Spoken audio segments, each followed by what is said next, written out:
अस्सलाम वालेकुम friends, welcome to Laiba health tips. Viewers, मैं आपसे रिक्वेस्ट करना चाहती हूँ कि अगर आपने मेरे चैनल को सब्सक्राइब नहीं किया तो प्लीज़ सब्सक्राइब बटन पे क्लिक कर दीजिए और वीडियोस को लाइक और शेयर भी कर दिया कीजिए। Thank you. तो viewers, white heads and black heads ऐसा मसला है जिससे नौजवान लड़कियों और ख़वातीन की अक्सरियत मुतासिर होती हैं।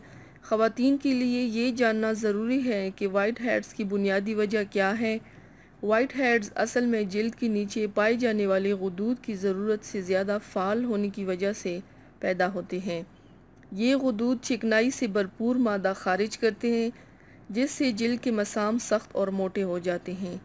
वक्त के साथ यही चिकनाई इन मसामों के दहाने पर जमा होकर सख्त हो जाते हैं। तो व्यूवर्स, आज मैं आपको बताऊंगी वाइट हेड्स का ख़ात्मा कितनी आसानी से हो सकता है और ब्लैक हेड्स बनने का सवाल ही नहीं उठेगा। ब्लैक हेड्स से पहले ही वाइट हेड्स ख़त्म कर दीजिए। किसी अच्छे स्क्रब में नीम का पेस्ट डालकर 1 चम्मच और उसका मसाज करें रोज़ाना सुबह और शाम। इंशाल्लाह वाइट हेड्स से छुटकारा मिल जाएगा। तो व्यूवर्स, ये थी मेरी आज की वीडियो। उम्मीद करती हूँ आप सबको पसंद आई होगी। मेरी वीडियो को लाइक और शेयर ज़रूर कीजिएगा, मुझे फ़ीडबैक ज़रूर दीजिएगा।